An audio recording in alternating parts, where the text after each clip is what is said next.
Adequate notice of this meeting of the Library Board of Trustees was sent by email to our official newspapers, the Asbury Park Press and the Post Star. Yes, right behind I pledge allegiance to the flag of the United States of America and to the republic for which it stands, one nation, under God, indivisible, with liberty and justice for all.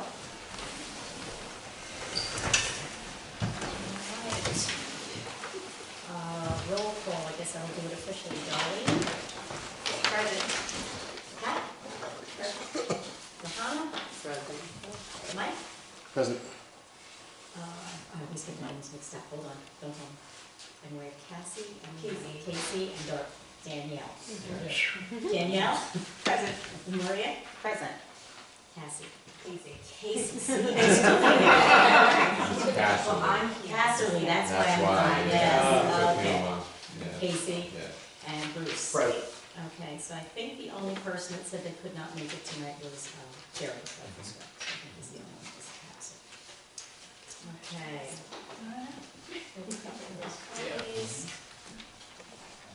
Give everyone a few moments just to look over the minutes. That was the meeting that I was in California, so I did look them over.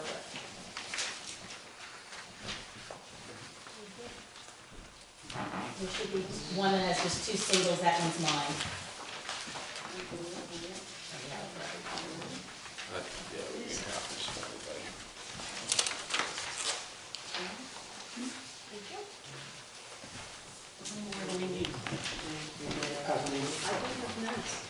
Oh, she wrote it. Hello. Maria. Oh, Maria wrote it. Sorry, I wrote a lot.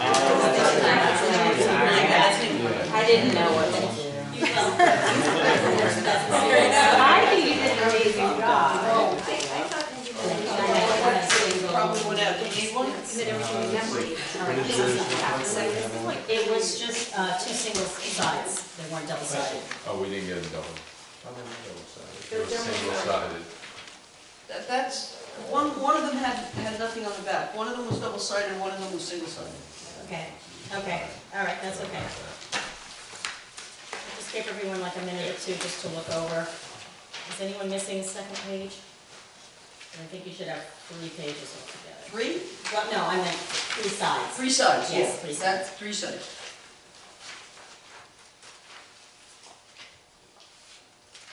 Everybody has them? Yes, thank you. Thanks, Patty. Yeah. Thank you. It's funny, I called yesterday, I was, I think 1500 or somewhere else, and see if I'm thinking of places I did. Please, did yeah. It's a 3 for 7. I'm like, I don't think I should answer this. It's definitely the law. I was like, oh. I've actually put it in my phone as well. I already saw that. I have to. Yeah, I think everyone can keep what they have now. Okay? Oh, thank you. Perfect. Okay, can I have approval of the minutes from September 18th? I'll approve them. Second. Okay, Darlene and Bruce. All in favor of that? Okay, so we're moving right along, left to library upward. So first I wanted to just tell you, had a little bit of a family challenge. My dad's not doing well, but the reason I'm telling you that is the staff's been unbelievable in terms of supporting me, so, and some of you too, so I just wanted to say thank you for that. They really took over, and Lois said thank you, Patty, you're here, and everyone. The media room, let me tell you what happened. That was a little crazy. So, sitting down in the office, it's about noon, and noticed some water coming in the back door, and it was just kind of trickling in, and then it was coming from all different parts of the wall. Opened the back door, you know, the steps coming in. It was about up to I went to open the door, and it was up to my knee, really flowing in. So it was all flooded over here. We were trying to get David to the car, to his mom. We had to have him come over here, so it was pretty crazy. But the biggest concern was that, and Sharon was here when the sewage was coming up from the base of the toilet. So we got everyone out of the building. I told DPW. We, got it cleaned up, and then we realized because of the damage to the walls, we'd have to have get it remediated by a professional company. The challenge is that ServPro was our only company that we've used in the past. DPW has pretty much done it themselves. They weren't answering, so I drove to their location, banged on the door until they opened. They put us on a waiting list. That took some time. Then when I got the price, and I was talking to Town Hall, I realized I thought it would be well under $2,500, which is our deductible. Well, we got the price just to clean it without, redoing the base of the walls. That was just at least $2,000. So then I went to town, and now we have the company that's connected with the insurance company to come in. It's $2,500 deductible. If you don't know, I cannot approve anything over $2,000 without your approval. So it really wasn't a rush because it took so much time to get the company here because of the delays. I thought we were just going to wait for the meeting. But it's something we should talk about in the future, that if something has to be done quickly, there are some boards that say you have to have everyone agree to it if you don't have a meeting, or 75%. Something maybe that we should discuss tonight. If something has to be done quickly, for you to send it out. We do have in our bylaws that we can do a virtual vote, Okay, so. okay, that- okay. we do So have that, and that will just be majority then? Yes. Okay, Mhm. so that answers that question. So I'm just asking for your approval this evening. It doesn't have to be a resolution, just I want to just make sure everyone's in agreement that we need to get it remediated. The problem is that when they redid the walls from Sandy, it came out from the wall a little bit. There's some dead space in there, and I'm guessing there's some sewage based on what I saw back there that you can't get to. And when the company came in, there was definitely some moisture and some of the wood all around. I'd say we had about maybe an inch or two. So I'm guessing if you go down there, there's about 8-inch kind of baseboard. They'll probably take that up and then go around from there. But they might have to go in the cavity and clean too. So. Yeah, the concern that I had, that Dave and I have been talking back and forth about this, was making sure, I remember there was an instance where we had a similar situation at my school, and one room actually developed black mold. So they had to seal it off, all the kids had to be moved to another, and so we wouldn't want anyone possibly exposed to that. So that was the reason why we basically kind of made a decision, we gotta be safe. Everyone has to be safe, so. So are there any questions or concerns? I told the gentleman, he was here on Friday, he's like, let's get it started Monday. I said, let's wait one day, I'm gonna get the board to say yes, and then I'll be able to sign. I think I'm gonna report Jones. Electronic Which wise, is good, we're is getting everything them. okay? What's that? Electronic wise, is everything Yeah. okay? It wasn't that high. What's the possibility, or what's your thought about increasing days from 2,000 to maybe 4? What do you think about that? That way, we wouldn't, and, with his knowledge and professionalism, I'm sure. So that he could make the decision without having to. Right, what do you think? Well, I'm just throwing it out to the board to increase that from 2 to maybe whatever we decide. You're 4 or chasing a 5. number. I'm You're sorry. chasing a number. This is one instance where it's 2,000, the next one could be Could be 10,000. Right. At that point, I think we're just chasing a number. If it's something that warrants consensus, it warrants consensus. Yeah, because Bruce, the fact that there's a policy that says you can do a virtual vote, then that's easy. Right. Okay, all right, that's fine. Yeah, Good. that's great. And that actually came about pre-COVID. Remember, I know Bruce was on there, I think Lewis was on there. John, I think you might have been on there at that time, that we just realized that at times, which has enabled me to have these meetings from wherever I am, to be able to have these virtual votes and Yeah, meetings like the that. only thing with that though is the sunshine laws. Something that let me look into that, because if it's an actual vote, Needs to be public notice. yeah. Mhm. So, I think things that we've done in the past that we've agreed to, let me check with, because I know that wouldn't fly with a school district, so, but it's different. There's so many things that had to be approved as a school district that doesn't here, but let me do a little research on that, but at least, okay. And I can show pictures later, I did take some pictures of downstairs of what it looked like.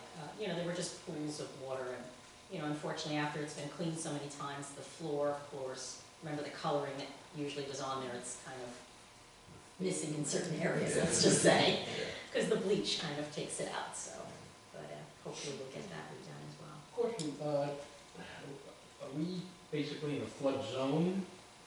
You know, or is there a possibility of flood insurance or? Well, that's what we. I know I have that in my house. That's what we qualified for, Okay. because when I Okay. called the CFO, she said, I don't know if we have flood insurance. Well, we do, the town has it, so Okay. I'm guessing we're in the flood zone if we have flood insurance, right? Yeah, Yeah. yeah. Or is Well, it just remember insurance we that had that covers weird- flood? I don't know, but. We have that weird configuration underneath the building too, I'll like where, find that out for you. where it Right. actually Yeah. meets, it's kind of like an L shape, I think, or something, some weird shape I know that Yeah. causes some of the problem that, unfortunately we had.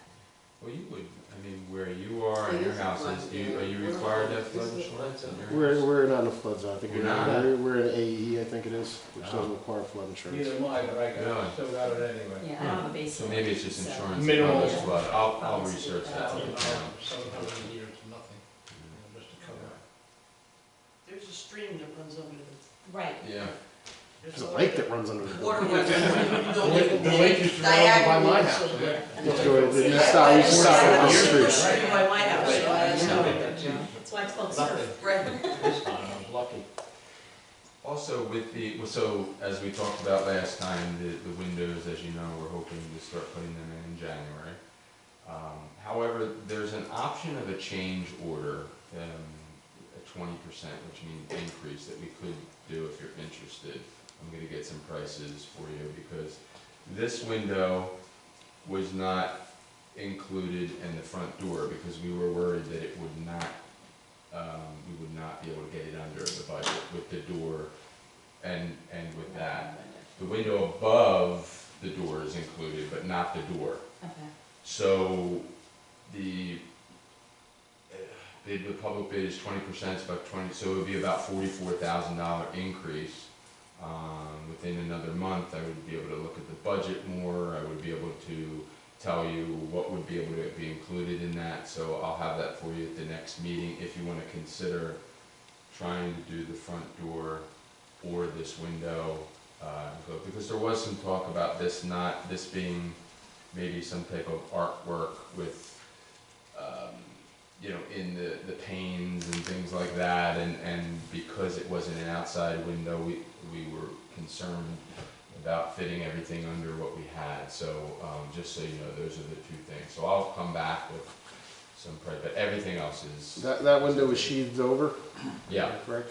yeah, To facilitate the entrance to the elevator? yeah. Mhm. Yeah. So, I'll have that for you next time. I was talking to the architect the other day about that. Louis is gonna do a kind of a visionary tech, some tech, ideas for the basement in a minute. But before we go to that, I wanted to talk to you about the library hours. So I think one of the things that I think should be approved by the board, like a calendar, hours, things like that, should be a board decision. You know, the board sets policies and a framework, and I'm responsible for the day-to-day figures. Usually, other public entities, you kind of set the budget too, but by law, the public library is 1/3 of the mill, which is approximately a little less than $800,000 right now. And then you set the framework in terms of helping with the line items. But one of the things I think, and again, a lot of times I compare it to a school district, is calendar and hours. So one of the reasons that I had asked you to increase the hours for 2 days a week was because when we filled out a survey, you receive some money, it's not much, but some money from the state if you have certain things. If you have over 35 hours, if you have a full-time person, if you have a director, all depending on the number of people in your community. One of the things is that you have evening hours that go till 8 o'clock. So as soon as I understood that survey, you know, Louis kind of fills out the survey and we go over it together, and I said, uh-oh, we don't have that, so let's do that. Then I realized after we got the money this year that it doesn't cover, you know, we're trying to do this to get the extra money, but if you're looking at an extra, you know, 2 hours, and it's about 40, you know, each person's paid about $20 an hour, so it's 40, okay, $80 a week, 50 weeks, it's about 4,000. We only received about 1,800 for having that extra hour. I personally don't think we need to do that. I think that, because right now we have 52 total hours. Bradley Beach has 50, all the other libraries are a lot less than us that are our size. I think 9 to 7, Monday through Thursday, is enough. We went up 1 hour thinking we were going to get more money. Well, we're not really to pay for it. Secondly, though, I would bring this up to you to consider Sundays. Some people have brought up Sundays. It is a time when people are wanting to do work, have a quiet place to do work. One of the ways we could do that and stay at 50 hours is to open up an hour later, open at 10 o'clock. Almost all the libraries open at 10 o'clock. However, Neptune and Bradley open at 9. You would have some people that probably would be disappointed. You do have some people that come at 9:30. But to me, what I was hoping, the reason I like the idea of going till 7 every night is I wanted to make sure we were doing things to benefit those people that work during the day and have the library available to them. So if you wanted to stay at 50 hours and you wanted Sundays, you could open an hour later and use those hours on a Sunday. Just a thought. But before we go into the Sunday idea, does everyone agree that we stay at 9 to 7 and not have to be open till 8? There's not many people here at 8 o'clock on Wednesday and Thursday. Go 9 to 7 and stay with 50 hours instead of 52. Or you want to just keep it the way it is, not worry about that we're not receiving the money to cover it. Just give you a lot of information, ask me questions. And then So you're saying the cost benefit doesn't shake out with regard to the reimbursement from the state versus the extra 2 hours going from 50 to 52 hours? That's correct, yes. So we're paying 50 cents on the dollar to stay open an extra 2 hours a week. Mhm. Yes. And right now we're open, what, 8? We're open 9 to 7 on Monday and Tuesday, 9 to 8 on Wednesday and Thursday, and Friday is 9 to 2 on Saturday. What is it? That was another thing, is the idea was when we, instead of, for example, Bradley's open 9 to 5 on Monday and Tuesday. The idea was it's not very busy on a Friday afternoon. Take those hours and move them until Monday evening to open it up for people that are working. That was the concept. And then I thought 50, that's perfect. It equates Bradley, but then when I went through the survey, I said, we need to be open till 8. Not Are there many realizing. people who are coming in between that 7 to 8 o'clock hour? I asked Bruce, he didn't think so. I don't know, Louis, what you think. It's spotty. It's spotty. There are times where people will come in and they'll be there right for closing, but it's not as heavily used that hour as much as I was hoping to. The only time that we ever had it was when we had an event at that evening. That's when we had people here. Can you But, still do that? I'm Still sorry? Can you still run events till? Oh, yeah. Yeah, sure. So that would just be an addition. It's just a The matter of- additional cost. Mhm. Do you mind if Yeah, sure. Bye, Patty. Bye, everybody. Patty, have a good night. Have fun. Okay. It's 10 minutes early, but we've got one Okay. gentleman down here who's Yeah. Okay. kind of on his own. Yeah, got it. Okay. I'm meeting somebody for dinner. Okay, all right. Thank you, good night, Have a everybody. good night. It's very subjectively, are we getting different patrons in that hour, or are existing patrons just staying a little longer? Are we, by staying open another hour, are we making the facility accessible to people who might otherwise not come to the facility? I have seen some new faces coming in they're actually pleasantly surprised that we're open when they come in. I mean, usually it's someone who needs to print something like at the last second, and they've got to get something done, and they're happy that we're there. But like I said, it's not a heavy traffic. It's not heavily trafficked that time. So, I mean, personally, I like the idea of staying open to accommodate people, to have that option for people there. But at the same time, if there's a significant cost differential, like Dave is pointing out, it's a serious consideration to for them to keep that going.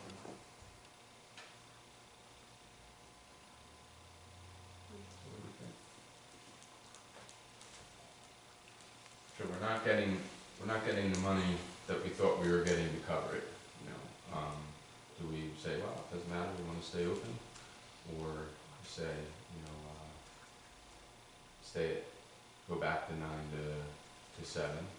What's the savings if you stayed open and we paid for that?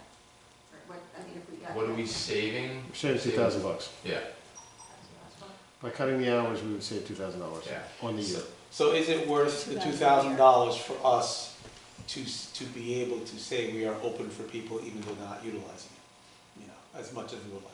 I mean, is it an issue of, do we want to maybe market it more that we're open more, or do we want to drive it, or do we just want to, or do we want to just, you know, cut it off, cut bait and Maybe kind of like I will say 50 hours is very good for, a total of 50 hours is good for our library. But if we don't want to chance that it will disappoint a few patrons, then we stay open. It's your call, yeah. Is it like a handful of patrons, or you're talking like how many a month do you think? I mean, Lewis can tell you, but Bruce was, I was asking him to kind of watch. It's 1 or 2 people that are. A month? No, that might be. Okay. But they might stay a little bit longer.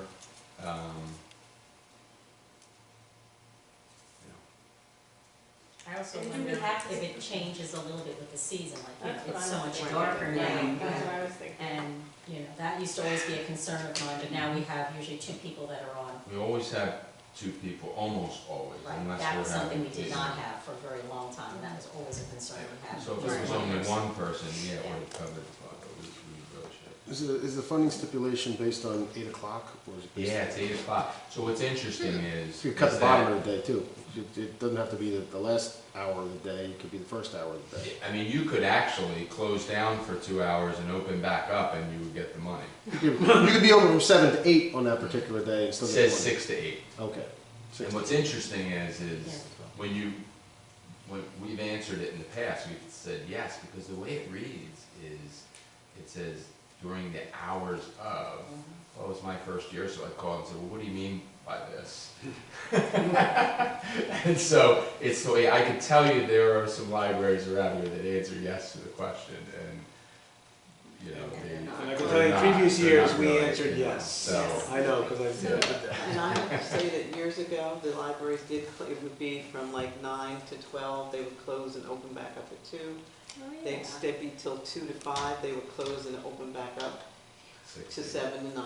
I would That's how not, they used to do it. if I may, I Sounds would like a not staffing recommend. nightmare. Yeah, it's a staffing nightmare, That and I sounds would not like a staffing recommend. nightmare. Because those 2 hours of midday are very, very busy. So Yeah. what if you started your day later those days? Well, that's what I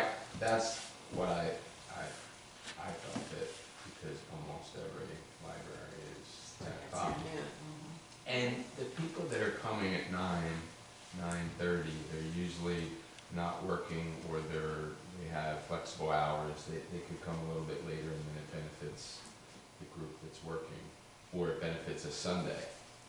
You know, we really could go 10 to 7 and open up for a few hours on Sunday. But if you're not interested in Sunday, then I would think we just stay at 9 to 7. So tracking the questions on the table right now, the first question is whether it's 50 hours, 52 hours. We're not Yeah, it talking should be, about how many the last. hours do you want? Right, And then following that up is Yeah. how you want to divvy that up. yes, correct. If we elect to keep open to 8 o'clock 2 nights a week, then we basically get those hours at 50 cents on the dollar, because the state's going to subsidize half of it. So I think the solution is going to 50 hours, but reallocating how we apply those hours. You know, perhaps a later start time, because like you said, it's Right. probably more likely people have flexibility between that 9 and 10, because if you have to be somewhere by 9, you're not coming here anyway. Right. Mhm. You know, I would think that saving the hours in the morning and applying them later in the day to realize a couple $1,000s from the state, and then look at any other adjustments we could make to realize accessibility on the weekends would be a wise way to go. And I think Dave did actually interview some of the staff members to see who would want to work on And there- Sunday. And and there there's were 2 some- of them. Yeah, we Yeah. have two staff members that would actually like to work on Sunday. The challenge will be, though, if they are out, there might be some times where we might have trouble on a Sunday filling with 2 people, but, People, Makes people will sense, typically fill in here and there. I run into it at work. Yeah. No one wants to work on a Saturday in my company, but Yeah, they'll come in on a Saturday on If a needed, a needed basis. yeah. And we do have the subs too. Yeah, Yeah. and we, The only real No, I impact, don't think there's time. the only real impact that a 10 o'clock opening would be on the story times on Mondays and Wednesdays, that usually Because start at they're set. 9:30. So they've been pretty set at that for a while, so I don't know if moving that a half hour up would alter the parents' abilities The to nap come in time? on time. Yeah, you know, might alter their routines, that kind of thing, I don't know, but just to throw that out there, that's Yeah. something to consider as well. yeah, that's the only early program. Right. Would it affect any of the programs we have at the Town Pavilion? No. No. I apologize, I cut you off there. So does everyone agree 50 hours is our set number? And then if we can agree to that, then we can talk about how we fit that in. Does everyone feel 50 is better than 52?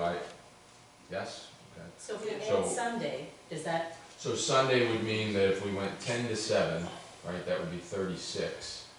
And then if you did 5-5, if you did a 5-5-4, that would, so 4 hours on Sunday? yeah, you could do that. Or you could go, you know, you could go 10 to 8 and not do Sundays, you know. So it's up to you.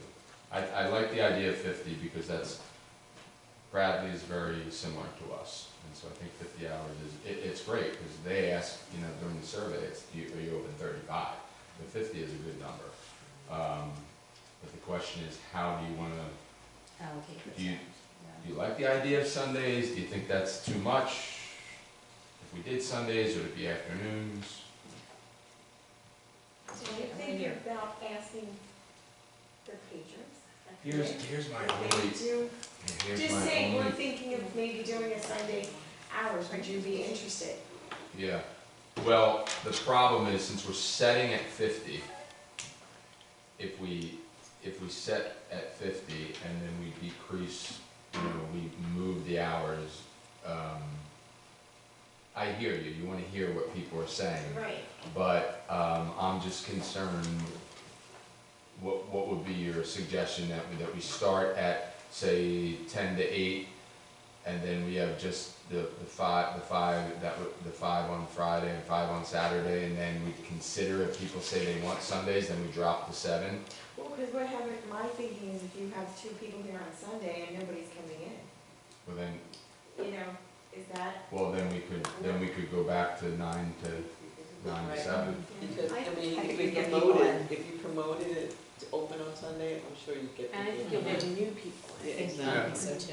Yeah. Which was the other thing that, but I don't wanna jump ahead, we were talking about some extracurricular things that we couldn't do because BES is doing their own. Yeah. Sunday could be an opportune time for kids. people to come It'd be in an awesome and do some opportunity for anything. extracurricular Mhm. things.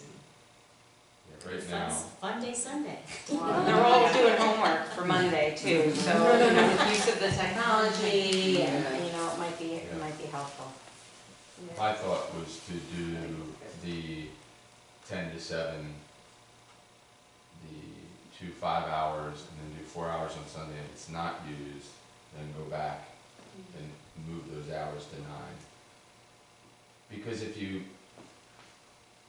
I think it would be better to have our hours set what we believe in, and then during the strategic plan, you know, ask that question. I don't know. Just have the people who are working on Sunday keep a little track of how many people are coming Mhm. in, so you can have Yep. some information to Yeah. drive.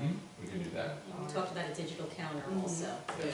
just put on the door, Mhm. and a door frame that counts people going in How and we can out. all knock at like Right. Yeah. in the morning to see if Yeah. it's been in or something, you know? And I think if you're gonna do it, have a realistic time frame, like not say, oh, in a month there weren't that many. Oh, it's gonna be. You would have to build, Yeah. because people would have to get to know that the library is open on that, and you have to promote it. And I do agree, seasons will play a Oh, part of it, absolutely. but I think it's worth it.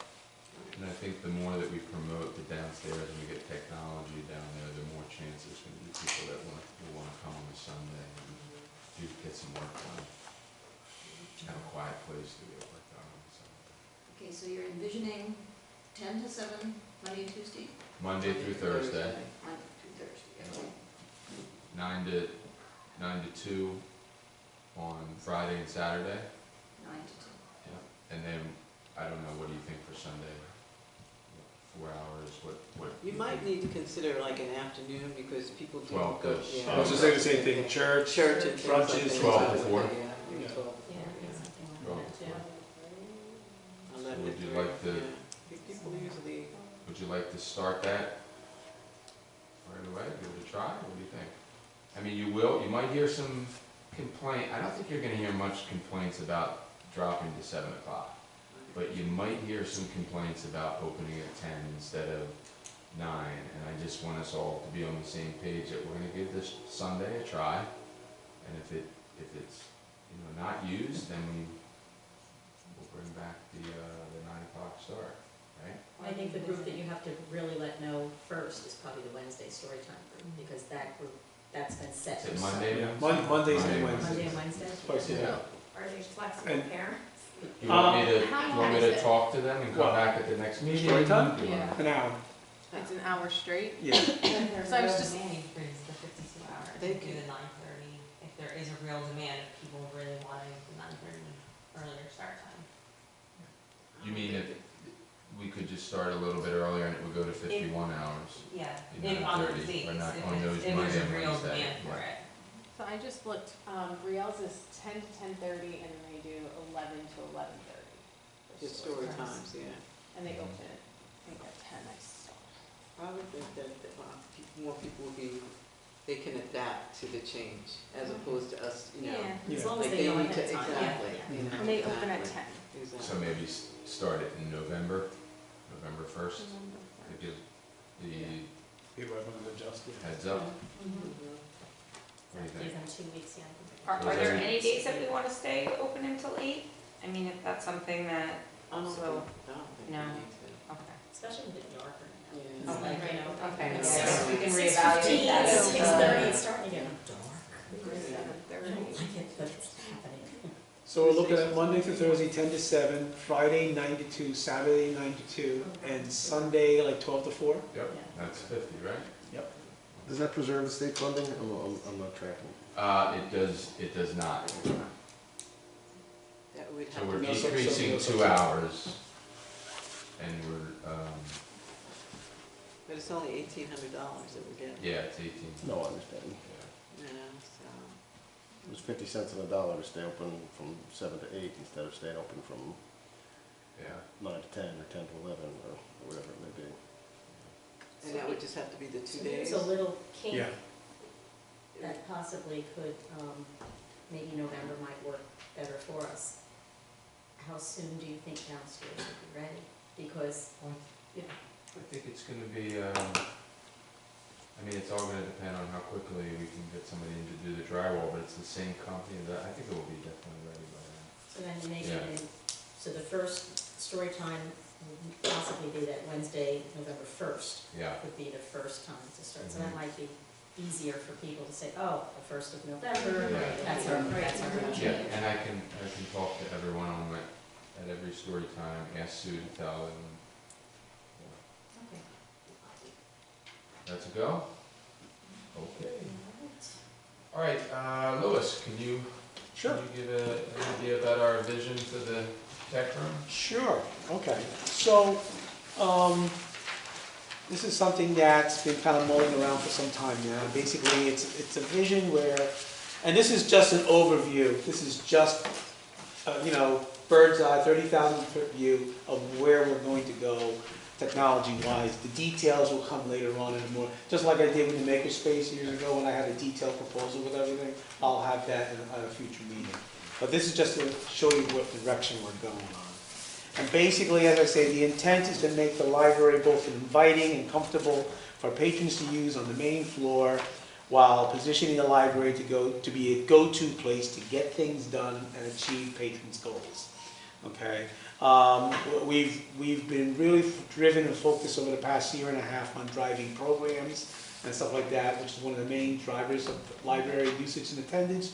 Technology being the other main driver, and so what we want to do is build our technology options and capabilities in there. So basically, there's gonna travel through two tracks. There's gonna be patron-facing technology and staff-facing technology in there. Patron-facing technology will be basically like the public computers, okay? And we'll also focus on providing access to tools and equipment that helps people get things done, using equipment that they may need occasionally, but they don't want to spend the money to own it because they only need it once in a while. So if we have, equipment here that people can use occasionally, it could be something like, for example, a better laminating machine, or we could have some office equipment that they could, that people, professionals may need to use. Shredders, for example, that they can come and they can shred documents, and that kind of thing. We can also have an acquisition. We're going to be, let me back up a little bit. So what we want to do is we want to consolidate all the technology into one major location. So we would reposition the public computers downstairs. Okay, and the reason we would do that is so that gives room for Dave's vision of making the upstairs a more welcome and inviting and comfortable place for patrons to come and read and enjoy. Parents can sit with their kids and read, that kind of thing. We're talking about leather chairs and stuff like coffee tables, Yeah, that just kind of thing. take a look and think about how you could use that space by not having all the, computers and whatnot over there. I don't know, maybe we wouldn't have that bookshelf there. We'd have to see, or maybe a lower bookshelf, but it would be seats, almost like a coffee table, people can read and. So we have a total reimagining of that, area. and then transforming downstairs into where the technology is consolidated. This is where we'll have the public computers down there, we'll relocate the printers, the fax machine down there. And that will also be where the beginnings of the Library of Things will take place. And I'll go into the Library of Things in more detail in a minute. But also the downstairs is the acquisition, and I mentioned this before, a Zoom conference appliance, which will take advantage of the large screen television that we have downstairs and enable us to host hybrid meetings. This is where a group of people can meet like we are today and have outsiders Zoom in and participate. Similar to what we've done in the past, but instead of like jury rigging it with like crappy microphones and grainy pictures, like we've attempted in the past, this appliance is dedicated to actually having high quality cameras and microphones situated so that it can actually focus on the individual speaker talking. So the person on the outside has a much better listening and visual experience, and they can see and hear, participate more better. So if I could just interrupt for a second, having Lewis downstairs to be able, you okay? Yeah, I'm good. Okay. No, it wasn't me falling. Oh, okay. Yeah. Thank you. Okay, have a nice evening. You too. Okay. A group that wants to do that, but they're not tech savvy enough to be able to do it themselves. Lewis is there down there to help them, do that. An organization, Shade Tree Commission, Girl Scout meeting, a local business wants to come in and use it. A committee from the Borough Council wants to do something, and we actually have the tech support, since Lewis works in the evenings, to be able to support that. And what's really cool about this potential is that for us, the appliance also opens up a lot of possibilities for unique and new programming activities. We could hold interest group programs in here, a Pokemon group, a Dungeons and Dragons group, some niche group that may be small in number here, but they can meet here and connect with other like-minded individuals worldwide via Zoom. And they can have their programs and meetings and engage that way as well. Would have to have an adult supervisor, to be there to, but, yeah. Sure, I mean, and like I say, it could be a group of train enthusiasts, it could be anything. Yes. Someone will be there. Exactly, that they could be there, Right. and they can connect, and we can have author times where the author zooms in remotely. We actually experimented that with. We had one author last year that zoomed in from Los Angeles, and technically it worked out fine, except that because of the jury-rigged manner in which we did it, the experience wasn't as great as it would be, as we should be able to produce. So we want to provide the best possible experience for our patrons so that they know when they come to the library, they're going to have the resources they need to have a memorable experience, that they get this stuff and they achieve it, you know. The last thing we want to do is someone making a proposal for a business and it gets shot down because they have a crappy Wi-Fi connection and that kind of thing. So, so that's one other thing downstairs that we would have out there. And then we're also looking into acquisition of a book enlarger, and that's basically something that that allows something with small text like this. You stick it underneath there. There's a camera, and it blows up in this large screen in front of you. So it makes it easy for people with visual impairments like macular degeneration, things like that, can read and see those documents. I mean, would that go up on the TV too? Could that be for presentations, like for our seniors, where, you know, when like Ryan's doing a presentation for tech and she's using something, could that go up on a? Well, it could, but Yeah. not really. That's not Okay. designed for that. Yeah. Okay, but there are many ways that it can be used. It's ideal for taking small things, Yeah. putting it here, and making it easy for someone to look at large screen. You can even do your Like an nails overhead underneath there. projector, the old. It's not an overhead projector, okay? Sounds just like that. Think of it as like maybe like a 24-inch screen, Yeah, right? You know, full HD and everything like that. And there's a camera mounted underneath facing down. right. So you stick a paper or a book in here, the camera shows it, projects it on the screen, and it's larger, so that the letters Sounds a are lot huge. like a projector. Just like an overhead Okay. projector. Yeah, Or the old microphone. But the- The old microphone. but this is designed for someone who can sit down, put a book in here, and kind of maneuver around so the camera sees it, and they can comfortably read it on the screen. Page ones that you could take. We actually had one here. One was donated to us. Yes. We did have one. Yeah, and it was nice. It actually was good, but it was an old CRT model, black and white. It was kind of like, flashy and that kind of thing. So, and it wasn't really working that well. Yeah. So we got rid of it. But still, it would be we can get one of those. That's something that we can have to provide for people to be able to use here. So we're looking into that.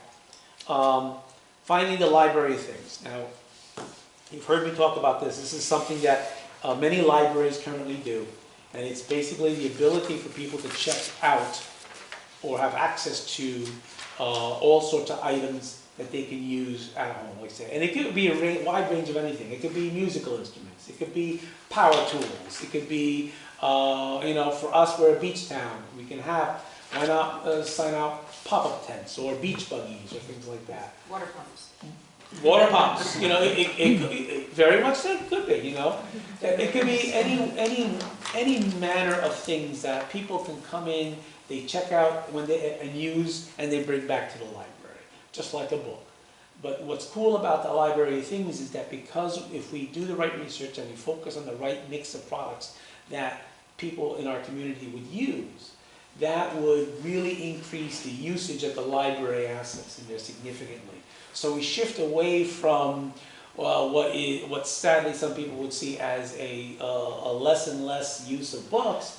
We shift more to something that people are more and more in demand of these days, which would be items, equipment. It could be lawn games. It could be badminton. There's so many really, really cool things.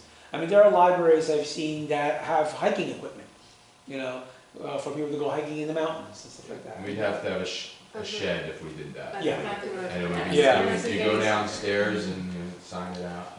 So we would have a shed, and we would definitely need another cabinet downstairs to store the higher end sensitive electronic stuff. And that's another step. If that's something the board doesn't want to go in that direction, we don't have to go there. We're kind of giving you options and different. Is that you there, Bruce? Bruce? No. I think Sure. that's you. It's your back pocket, push that. Whoa, he's new to this. He's new to that game.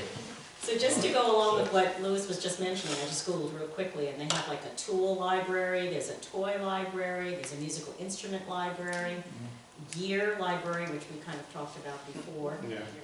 puzzle library, seed library, board game library, so. Like I said, we could do a jigsaw puzzle library easy, So- you know, I mean, that's But what are the, I wonder what the percentage of like all the pieces coming back, or you just don't care? well, jigsaw puzzles can be really, really cheap. If That's one fair. gets shot, big deal, it's not the end of the world, we can get another one. We're gonna get a 3D You know, printer again and start printing the missing pieces. We could do that too, you know, but yeah, but you touch on an important point, and that is, it's not just jigsaw puzzle Right. pieces. It's how do we know that the beach buggy comes back with a busted wheel? What do we do with that? You know, so And that might not be their fault because. it may not be their fault. We So have to accept that. so we have to accept that. And one of the things that I mentioned a little later on near the end is one of the phases of implementation of this will be the development of policies which will define, you know,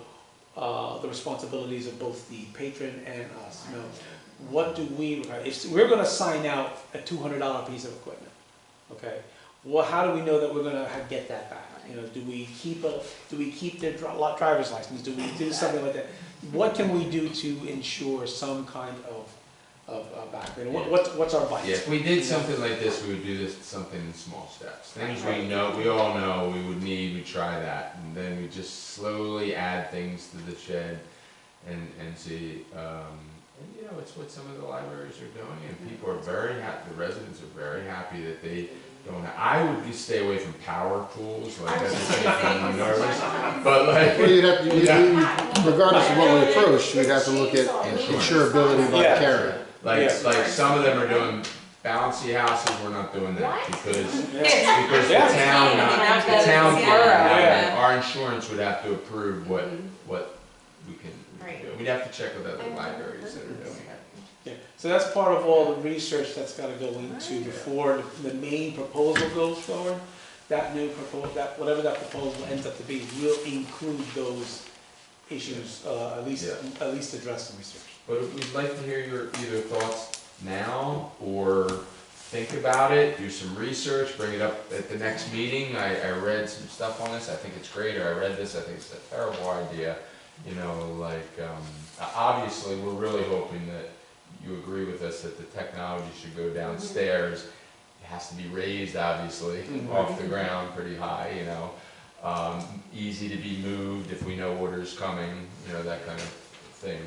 Fortunately, the outlets that we had installed post-Sandy are all high. Yeah. That was like Yeah. a big plus, thank God. For the computers, if we move the computers downstairs, we would have to drop a power pole from the ceiling down Yeah. into to power, and we would have to ensure that any outlets, any extensions that are Tom's River has that, are- Tom's River Library has that. Yeah. We saw that. Yeah, so we have to make sure that all the outlets are at least 10, 15 inches up off the floor. Anything else, just real quick, just to finish up? Yeah, I was just basically, the last bit really is just that, for staff-facing technology, the good news is that the staff does not feel that they need anything new. The real thing about is that we need a better way to manage and make it easier the things that we currently have. You know, for example, the big concern for the staff is the way Envisionware has been panning out. You know, there have been some issues with Envisionware that's been made it difficult for them to work with. And after talking with Envisionware and looking at what the problems are, what really needs is that it's a heavier maintenance required on that, especially when it comes to patron privacy.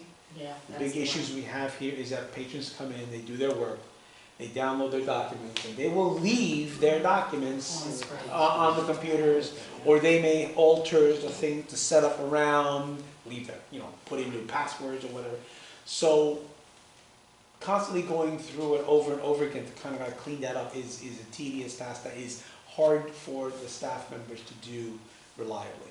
And so one thing we may want to consider going forward, and I'm sure, is the possibility of maybe having a part-time IT person who can come in. His job is to mainly maintain those computers, make sure that that all the proper settings are correct, that everything is properly cleared out, maintained, and that kind of thing. So like an evening, like say a network administrator that works for a school district that comes in the evening that is paid hourly when we need them. Like Kevin would be great, but Kevin's not interested in doing it, you know, so. Are you sure? No, I've asked him. I've been trying since I got this job, yeah, so. But someone like Kevin that, because what happens with Marshall is, if you think about it, he's very busy over at the town, and the problem is you have more problems here, because at the town you have professionals that are kind of trained what to do and what not to do, and here you have people that are not comfortable with technology, they're jumping onto things they shouldn't be jumping onto. So it's you know, a couple times a week we need someone to come in, just be paid hourly, you know, to clean things up. That's probably the best person that we could get, or maybe someone that's working for a company that does business for smaller companies or districts or something. But I'll bring that up when we start talking about budget for the next year. That's, you know. And the other thing is, to close out, is we've mentioned this before, another technological way that we can improve our communications outward is a new electronic sign outside. Okay, something like that, like what we have on Route 35, it gives us much better control, easier control to put our message out. We can do multiple messaging out as well.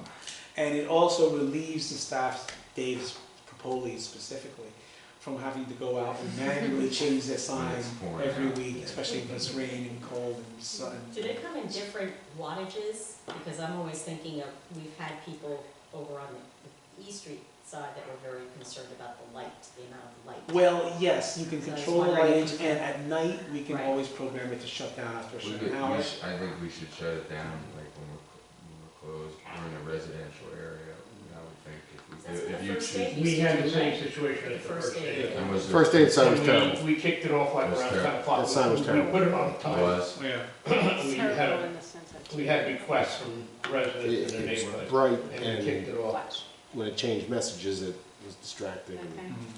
yeah, so the one thing I said when you talked about the sign is if you choose to do that, I do have some concerns because I'm a little gun shy from the school district. They were not happy with what I did with the sign, so with an electric sign. So I just want to, I'm not pushing for it. It's a lot better for us in terms of getting the message out, but it's something that I think it would be great, but I want to just go on record that I am a little concerned about the residents. Yeah, the residents are my concern too. Yeah. Because at least, when it's on 35, that's for Yeah, everybody. We go around or maybe invite them to a meeting when we're talking about it. The big difference too is the static light, like this sign out here is lit up, Yeah, it doesn't change. yeah, If you're doing some sort of change, then it Yeah, winds up and being that's a what- pulsing and a flashing that is surprisingly annoying. yeah. Even during daytime? No, in the evening. Well, if we kill it at, say, 9 o'clock, That's too or late. 8 o'clock, or whatever. Well, if we kill it when we close, The No, hours we of close. rodeo. that'd be Well, fine. Mike, I mean, you right here and you had, the sign here, were there residents that were upset about it, like they didn't like it? That first aid, I Yeah. was. Yeah. A lot of people didn't like it. Yeah, so, it's it really is a pain doing this sign, but, and it's great to have an electric sign, but. I was use the first aid example, they, it was a volunteer organization. I didn't Yeah. complain about it or make any noise about it, but it was very distracting. We're kind of in a different position since we're a municipal entity. Yeah, I think we're gonna get a negative response and a different response if we don't handle it carefully, similar to what you faced at school. That's what I think too. The only question I had to end all of this is the present classes that we have to take place. And when you're talking about moving a lot of it downstairs, I'm just bringing it up just so we have it on record. Some of the classes we have, the sewing and the mahjong and stuff like that. they won't be able to fit, yeah, They will still be that's the able. whole concept. Okay. is The that layout that Yeah. I'm envisioning is that the the bank of computers would be a little farther back, closer to where my desk is, Mhm. and there's still enough room Have for like 10, the 12 black people. tables to be Yeah. configured right there Yeah, completely. Yep. Maybe just a little further forward, Yeah. closer to the TV. Yeah, still be able to like 10, 12 people, yeah. Budgets, are we talking, is this a capital improvement? If we're moving the, I would think moving the computers might fall under capital improvements, but where are we envisioning funding for this coming out? Well, it would either be in our technology line, or it would be capital improvements. The thing that's tricky about that is the way you spend your money. You're able to roll over more money if it's in a line like technology rather than capital improvements. If you spend money on facilities or capital improvements, then the following year you can't count that as the percent of the money that can roll over. So if we could put it in technology, that would be better. If that makes sense.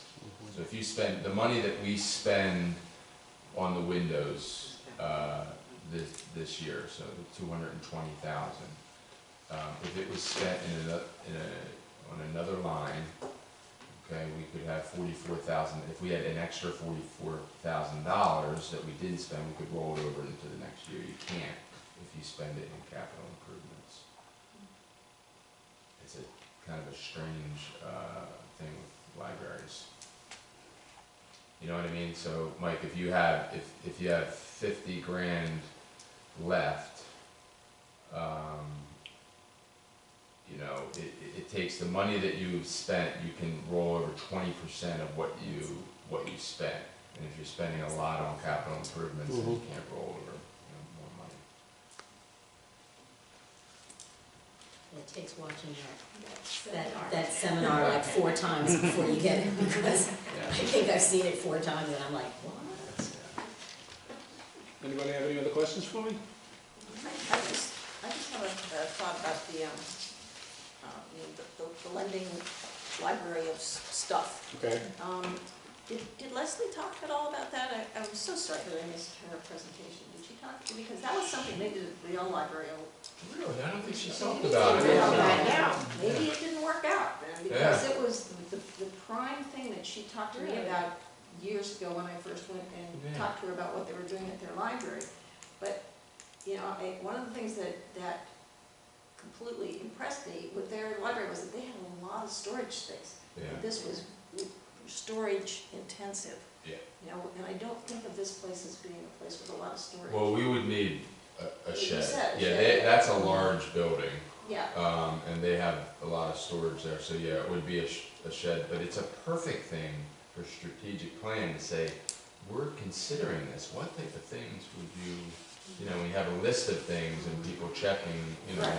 And well, the other thing I was thinking of was Yeah. that some of the things that they had were party supplies. Yeah. So that people could like punch bowls and a million Yeah. glasses and stuff like that, and all those kinds of things. And because of the experience that we had to a certain extent with the makerspace, and because of the way that I always felt about the you know, the printers, the 3D printers, it is so much better to have something that doesn't need a lot of monitoring. Mm-hmm. You know, anything you do is so much better unless you're willing to commit a lot of repair work and a lot of, you know, funding for keeping things up to speed. Mm-hmm. You know, it would be really great to have some resources available from here, and it would look great on our resume. But we have to really think about things that are not so destructive. Yes. You know? Yeah, of course.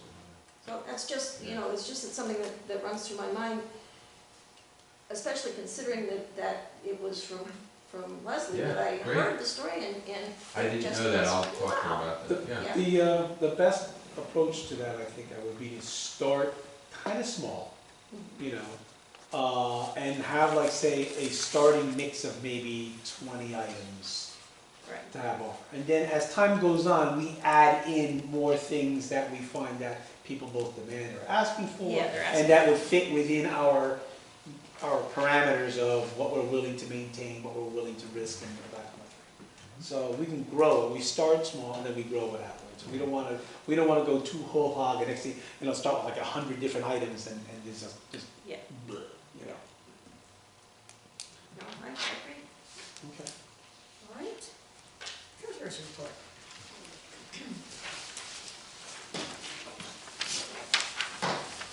So our budgeted amount is $786,808.20. Spend to date is $355,126.22. What we're waiting to pay the vendor is $18,421.87. So spend to date and waiting to pay the vendor totals $373,548.09, which leaves the balance of the budget is $413,260.11, which is about 47%. But remember the 220. Right. That hasn't been covered yet, yeah, right. How does it work? Do we have to give them a deposit? No, just upon completion? I don't know, for something that big, I don't know. I think it's a public bid, right? You don't Right, have to- they're not going There's anywhere. no deposit or anything, is there, Mike? There's no deposit or anything when you have a public bid situation like this. Not directly, I can't remember what the specifications Yeah, are. yeah. In some instances, they can usually claim stored materials once it's procured.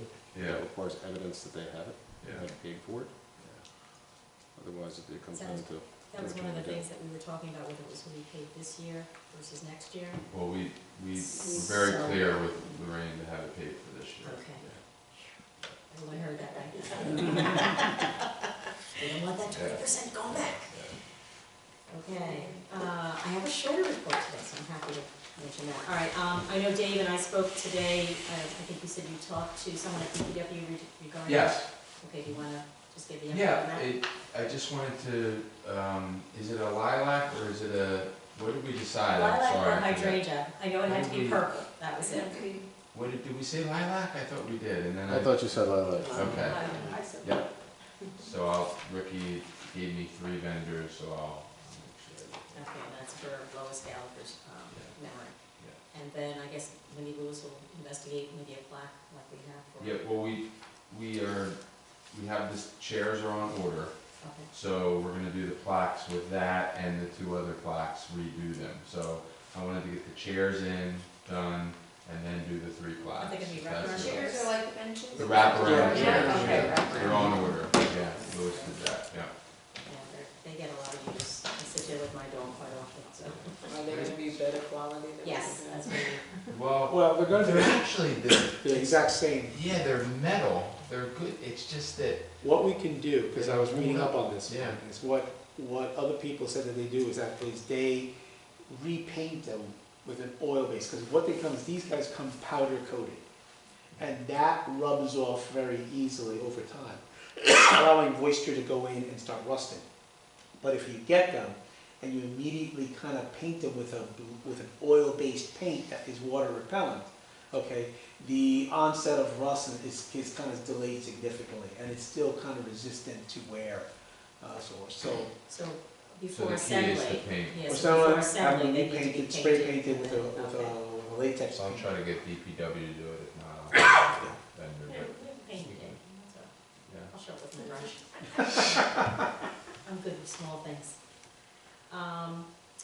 I think this was mentioned before that Belmar Elementary has a contract that's now allowing them to institute their own extracurricular activities, so that we thought that perhaps the Sunday time would be an ideal situation So for. It's a grant that they That's a receive. grant, okay. Yeah, for after-school activities, enrichments, and so they pretty much said, hey, can you wait a year to do things, because then they're competing with us for teachers. If we say, I think they pay $45 an hour if we're paying $50, they're just saying, we're providing it, we got this grant, it'd be better if you could do it other times after school, because we're trying to get teachers to do this, which is, so that's why I thought Saturdays and Sundays, as we've done, with the Wolves and the Penguins, is great. So, yeah, we're kind of waiting on on that. We're gonna kind of see what, because they might be doing a chess club, you know, that kind of things, the things that were brought up. So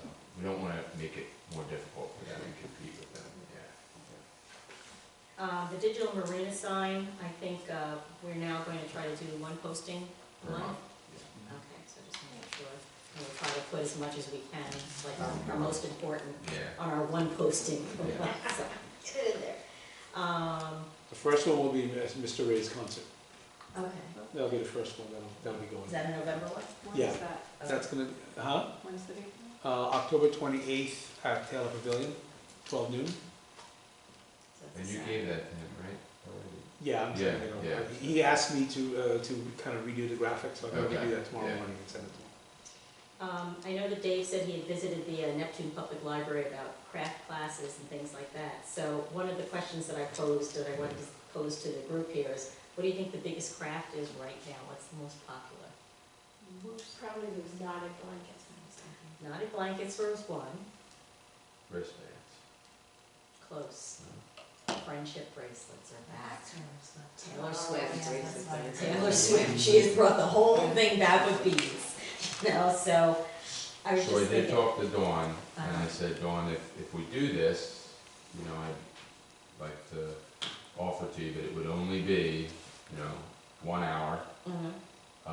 We would get we would kind of Supplies. buy this stuff, kind of like Neptune does, and there really wouldn't be prep for this. Mhm. So, she said she would get back to me, so if she's not interested, then I'll probably go to this school and see, if the art teacher or someone's interested. I couldn't believe it with these bracelets, I'm Yeah, sorry. so- There's women that are like 60 years old that are making these I was just amazed, one of my doctors, she was telling me how she's gone to Taylor Swift and stuff, it's pretty funny. I did meet with the individual, Mr. Tarzan, and I did talk to Dave, and Dave said that possibly the staff would be putting together like a wish list of things that the library could really benefit from. And I know you said you had a meeting as to something, I thought maybe we needed new Chromebooks because they were outdated and stuff like that, but Yeah, I'm not sure, so.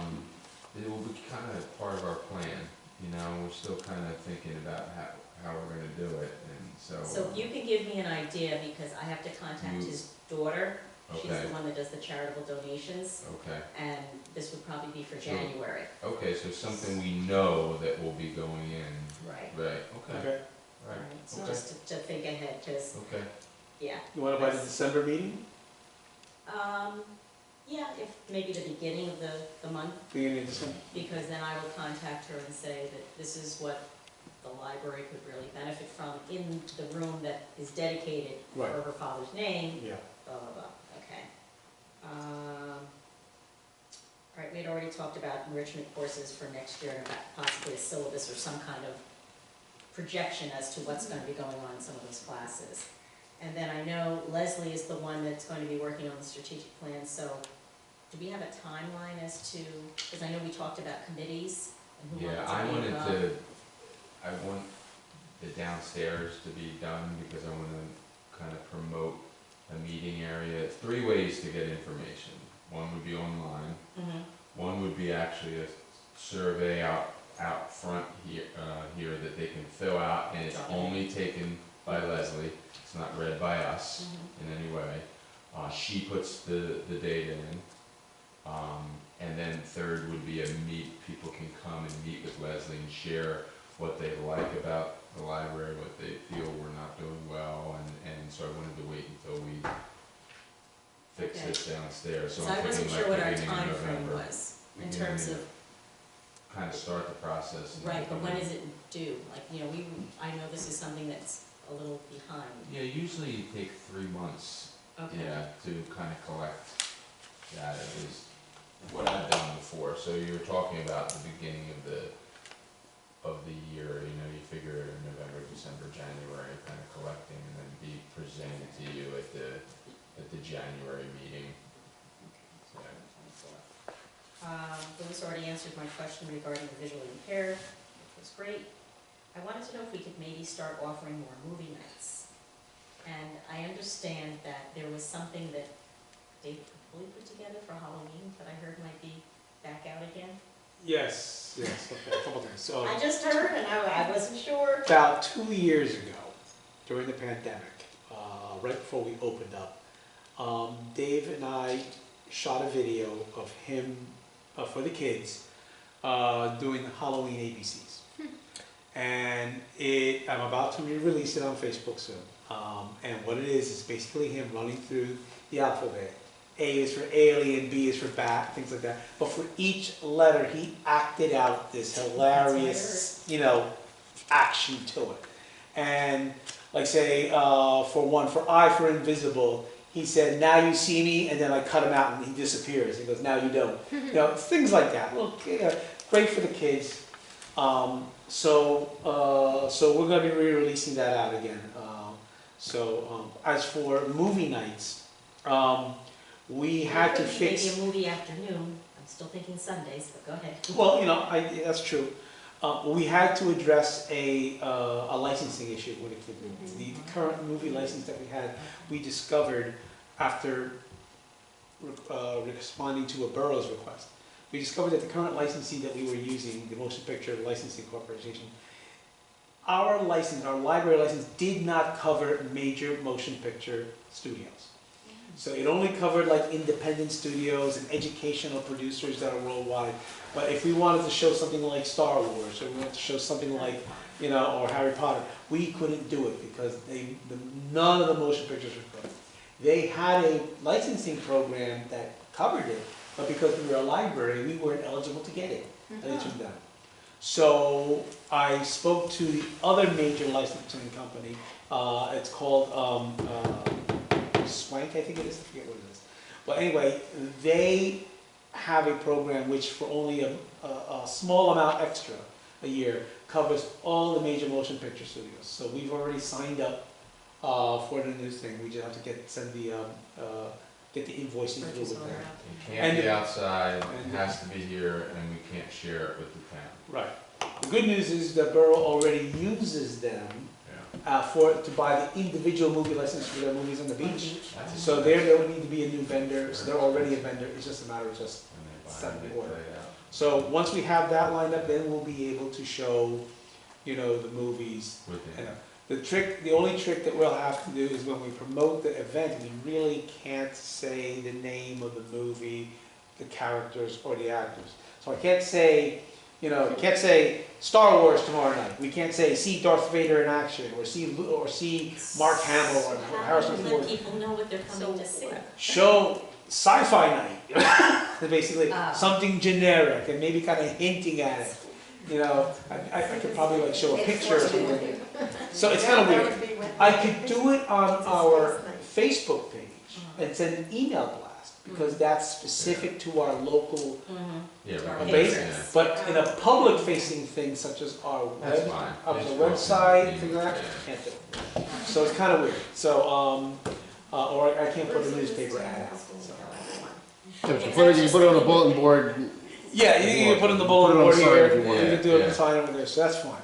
So, but the important thing is, with this new one, we can, just about any motion pictures studio, we can just take whatever movie we want, however we require it.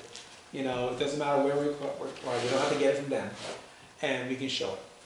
Yeah, I just thought that We'll try to increase it. I'll talk to we have some classes coming during the day, so I'll talk to them about, maybe we could even have preschool get lets out at 2 o'clock. We could have something.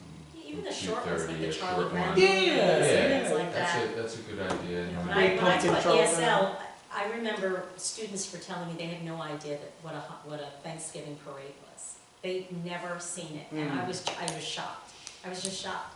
So I would show them little snippets. They were like, "Oh my gosh, this goes on for how long?" And I was, I didn't show them this for hours worth, but it was interesting just to think that what we normally assume everyone knows is not really what everyone knows. So I just thought that would be, and even if it was a short one, I thought that would be great. The book talk seemed to be doing really well with the nighttime attendance. I came to Mary Brennan's. I did miss the last one, unfortunately, but I think that's been bringing a lot more people in at night. And since we are going to be trying to motivate people to come at night, I think that, you know, adding that and also maybe, again, Sundays, having some book talks on Sundays might. Well, if I may qualify that, we had great success with Mary Brennan's. The other two were not as well attended. However, we did have some attendance, and you're right in that it is bringing people into the library. But we're going to also go forward with offering the authors a Saturday morning, and that if we're doing Sundays, we can offer a Sunday one as well. So this way, because in the past, we've had author times, like breakfast with the authors, always on a Saturday, and they were really well attended, you know, so we'll experiment with those as well. Over the weekend, Johanna and I actually went to the grand reopening at InfoAge, and they just had I can pass this little bit thing around. They had this one's not gonna help much, an opening of African American history and the importance of Belmar residents that were actually involved. And I know Johanna knows more about this because she's a real Belmartian. I'm just a visitor. I've only been here 25 years, but she knows a lot more. And so there were several individuals, both men and women, that were working at that point it was called what? Fort Evans? Camp Evans. Yeah. And some of them worked at Fort Malvern. Right, with the econ, but it was not just Belmar, it was. Right, but some of the people that were there were, from yeah. Scientists, physicists, mathematicians, etc. Yeah. Worked on Project Diana, and you know, like it was just very, very interesting. So one of the individuals, I do have his card. Years ago, you might remember Lewis. Do you remember when Fred Carl came? Yes. Okay, he's one of the founders of InfoAge, and he's just very easygoing and really wants to talk more about it and the importance of just science in general. And so he's offered to come and talk. And then there's another individual who has specific speeches that he's given, and he said, I would love to come and talk to your library. So I was like, don't have to mention that twice, we'll get you in. So he actually had done, Fred did it with me probably about 5 years ago when I was trying to do Black history for kids. And so I had activities set up at all of these tables, and then he came in and he talked about the information in terms of the science tie-in. So it was good. I wish we'd had more people attend, but maybe we will get more. So that was just something that I thought would be interesting for us to include. And they just said, give us a call. I'll give you his contact information, and he'll tell you the different topics. So that was it. Sharon, may I just make one thing? I just wanted to add something now that you're talking about events and stuff like that. A quick aside for Diwali. I was going, that's on your next. Okay, Go ahead. No, okay, so for mention it. Diwali, I had reached out to Senator Vin Gopal and invited him to come to our event at Diwali. And I left a voicemail because obviously his home phone wasn't going to answer mine. But I got a phone call from his office the other day. And while he is unable to attend, Senator Gopal will be providing us with a Senate proclamation from the New Jersey Senate, you know, honoring the Belmar Library for holding this Diwali event and things like that. So all they asked for me was a copy of our digital flyer and other information, so I sent it to them this morning. So we should have the proclamation in time for the event for us to present and read to everyone at the event. So, Very cool. and we are on track for everything regarding food and the entertainment lined up as well. When is So that one? that will be Thursday, November 9th. So At it's the 6:30. Thursday of the teachers' convention, so Yeah. more kids will be there. And is the food coming from Bombay Express? Bombay River Restaurant. Oh, Okay. same place, So yeah, it was very good. I'm going to What time? finalize the food order with him tomorrow, Wednesday. Dave, you and I just have to sit and chit chat about that. Yep. Because we know we 6:30. a couple of things last time. So 6:30 we'll open up, people walk in, they'll get their food, they sit down, and they settle down, they're eating. We have an opening introduction, I'll read the proclamation, and we'll have brief videos telling the story of Diwali. And then once everyone's all fed and comfortable and happy, the dancers will come out. And we'll have a couple of Bollywood dance performances, and then finally a professor of Indian dance from New York City will be coming, and he'll be doing storytelling via using classic Indian dance. And then we close out with an interactive part where he will teach anyone, especially the kids, who wants to learn any Indian dance moves. And if you recall last year, that was a very popular, aspect. All the kids, and a lot of people came up and they learned to do some dance moves. Yeah. So this is the same dance company we used last year. They're very, very good. We're very happy to have them. And so I'm looking forward to a really good event. As are we. And then the last part that I wanted to mention, are we still doing the tech classes, or are they kind of? Yeah, so Ryan we're gonna start it up on Thursdays, but it will be, what did she say she wanted to start in November?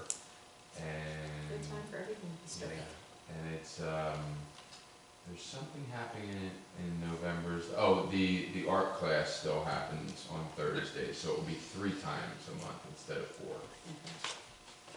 So I was thinking 3:30. 3:30, okay. We'll start, yep, I'm kind of pushing her to give me a commitment. Yeah, all right. Like how to She has to get daycare, and so that's Yeah, what she's yeah. working on. Okay, that was it for me. Old business? Yes, Bruce? You mentioned last month about an open house. Ah, yes, thank you. Remember? Yes. Yeah, because I was just looking at the notes from the Mhm. meeting. Or shoot a video of the new setup of the library. Well, once we have the new setup, then we can shoot a video. You know, once we set up technology Okay. downstairs and all that stuff, Right. that would be the ideal time to shoot Right, a but video. the open house could be done The open soon. house we could do, Yeah. yeah. It's more up here, and it's more for parents. Let me talk to Deb about that. Maybe we make that the first Sunday. Well, that's a good idea. Yeah, that's a great way to start this I thing. like that idea. Yeah, I think that would be November the first is a Wednesday. So it should be, the 5th. We'll just see if she's available. Okay, any other old business? I did bring some pamphlets in that are Monmouth County services right now for anyone in need.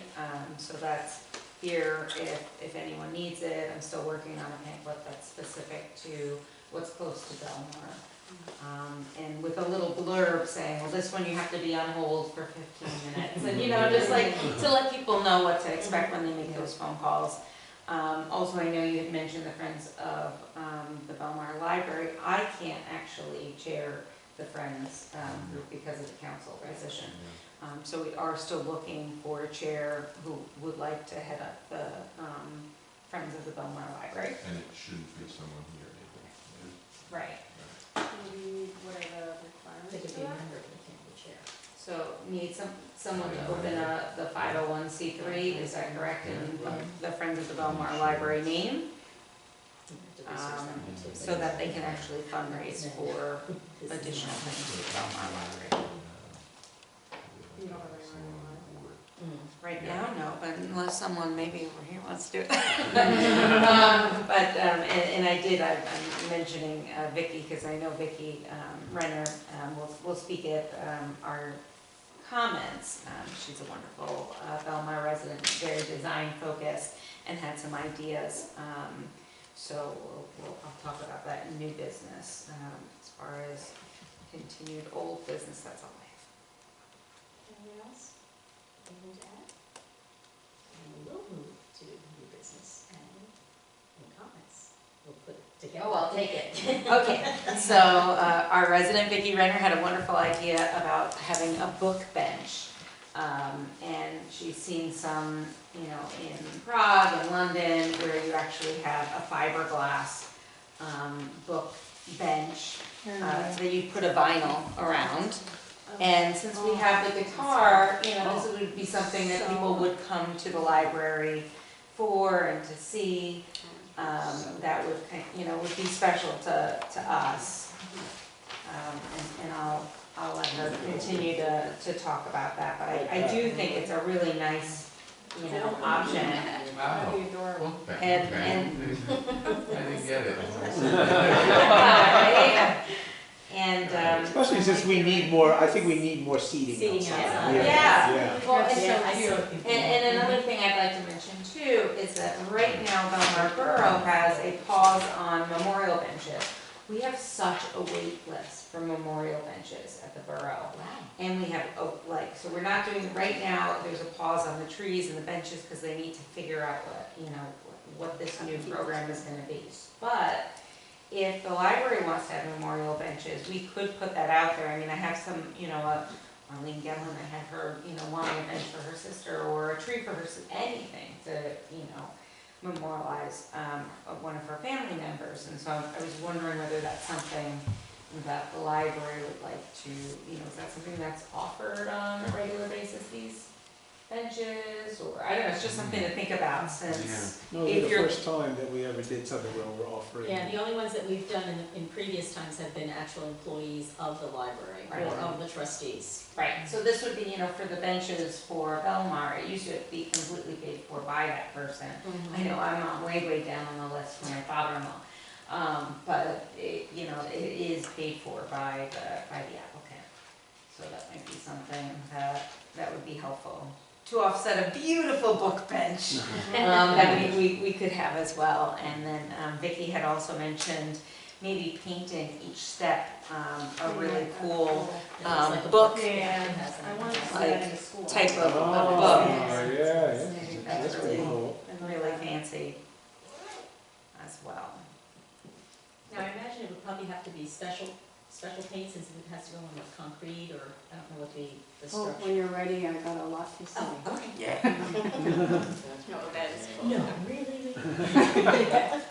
Sorry, this stuff is banned. Yeah, I see. You could do the banned book stuff. That's right. Yes. I like that, banned book stuff, yes.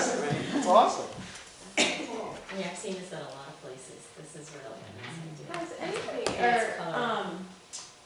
at the Red Bank Public Library, they have what do they call it? The story walk, have you seen that? Yeah. Where, yes. Where they, take a picture book or whatever, and they put it behind a protective case, I guess, and they set up like maybe 10, 12 stations around, and theirs is next door to the waterfront, so it's like perfect. But, and you just go from step to step, station to station, and read the story with your families as you're walking through the park. It's Do they just- change the book? Yeah, Oh, that's and then, nice. they used to, I don't know if they still, but during COVID, like, they would even leave like little craft or something, activity to follow up at home with, but I still take like my kids there, my son particularly, when I'm at my parents' house. It's a really cute activity, and I was thinking, like, we have a nice little, like, around the perimeter of our yard. The outside of the rose garden would be nice. As long as it doesn't really, block our way to have our concerts and stuff like that. That and also with landscaping. Yeah. And cutting the lawn, you have to make sure they're not gonna wanna bob and weave. Yeah, exactly. I don't know how they do that, but Plus, the more they bob and weave, the more the wheels dig into the grass and leave. Maria, do you have any more? My last thing is that I was in touch today with, I don't know whether anyone knows James Day. He was the first African-American lifeguard in Belmar. And he's in Belmar right now, and he's actually the vice president of the Blinded Veterans Association of New York. And because he's also legally blind and he served our country. And so if you're looking for someone to come in, we're hoping, I'm sponsoring a banner for him for our veterans banners on Main Street. But if you're also looking for someone who might be able to speak, he seems like he's going to be willing. He said we're going to break bread on Monday, so I'll get to officially meet him then. I'll tell you more. David, can I mention my text to you over the weekend? Sure. I got in trouble though when she texted me and it was about Taylor Swift, right? Yes, of So course. people say that she looks like Taylor Swift, so I'm used to- texting her back, I'm like, oh, you look like her, so that, and my wife saw it, she's like, who are you saying? That's hilarious. I actually saw your wife at the farm, I should have said something. That's funny. So, needless to say, I am a huge Swiftie. I'll put it out there. I've been a Swiftie for a very long time. But, so I obviously went to the movie opening night, and I went with some coworkers, I went with Sarah Wilton, I mean, you name it, like everybody was there, but when we were leaving the theater, we ran into probably a group of 12 to 15 girls from school, and they didn't go together, they were like all separate pockets, so we took like a big group photo with everybody. And like the next day I was talking to my husband, I'm like, oh my god, the show was so great, blah, blah, blah. And then like it just clicked, I'm like, why aren't we taking this momentum and applying it here? So I texted David, I'm like, David, I have an idea, we should have a Taylor Swift night at the library. And he was like, actually you said, I love it.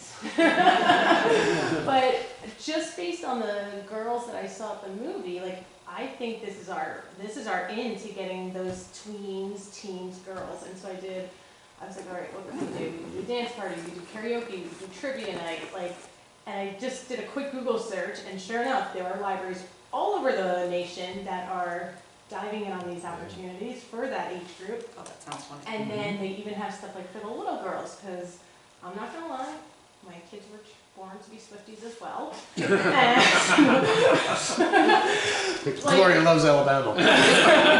So, right, like, she has no choice. If you want to be my child, these are your consequences. So, I was thinking, so then I was like, oh, I wonder if they have, like, little kid opportunities, and they do. They have, you know, Taylor Swift story time, and they have the biographies, and so then, like, you know, I go a mile a minute, and then I was thinking even about the girls at school, because everybody knows that I'm a Swiftie, so like every girl that's into it has approached me since last year on the tour till today, asking me, like, did you go? What's this? What's your favorite song? What were your secret songs? And it's not just, it's our whole population. And then I was thinking, like, okay, this is great. Like, so like our Spanish-speaking students are into it, our English-speaking students are into it, our girls, yes, but like, guess what? So are the boys. And so I would take this mission on. Do it. Get those I bracelets think- going. So that's what I think. I think we should do and then so like we need data, or I'm a person, I like data as well, and you know, how can we get to these kids especially? So then I was like, all right, so when they come in, we'll figure out like, the table will be like enchanted to meet you, and then we can get their contact info. We can find out, how did you learn about it? Did you learn about it from Mrs. Arnold? Did you learn about it from the sign outside? Did you learn about it from social media? And then the next station, so that would be like the check-in, enchanted to meet you, which is a song. And then like another station would be the friendship bracelets. Then I would host like I don't have to be the person, but I would host a trivia night, and I can tell you it would get ugly. You are talking about a Taylor Swift version of the time we Harry turned Potter. this library into Hogwarts Harry Potter. for the day. And how was the outcome? Oh, it And was we had fabulous. 60 kids go Yeah. through here. We had stations, people came in, they made their own wands. They had potion I classes. do remember that. We I had potion remember classes. that. We It was had, very popular. I was Professor Snape, and I Oh did my Defense God. Against the Dark Arts and things like that with a Wii downstairs.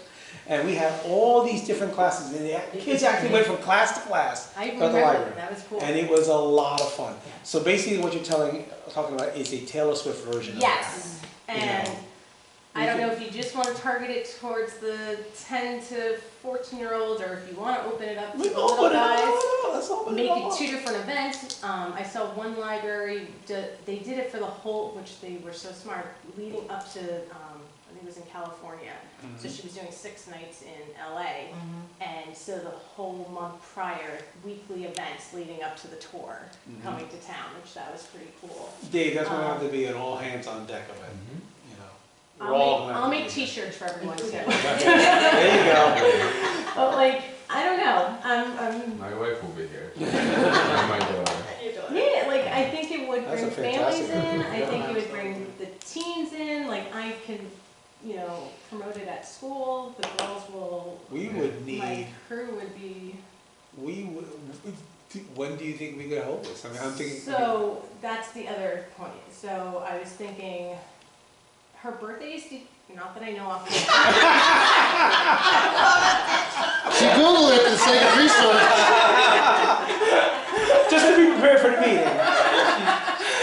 So my husband is born the same day, and he's like, Danielle, every morning on his birthday, happy birthday, Taylor. No, so December 13th. So we could do like, you know, her birthday. Her next album is coming out in just a couple of weeks, October 27th. Or we just do like a random, you know, the movie came out Friday, actually Thursday. 13th is a Wednesday. I don't think What? the symbolism of the 13th date. is a Wednesday. The 13th, so you Yeah. could do that, we could do that Sunday. There you go. No, and that Sunday's my actual 40th birthday. Which I Maybe asked, the 16th or the 17th then, which um, would be that weekend.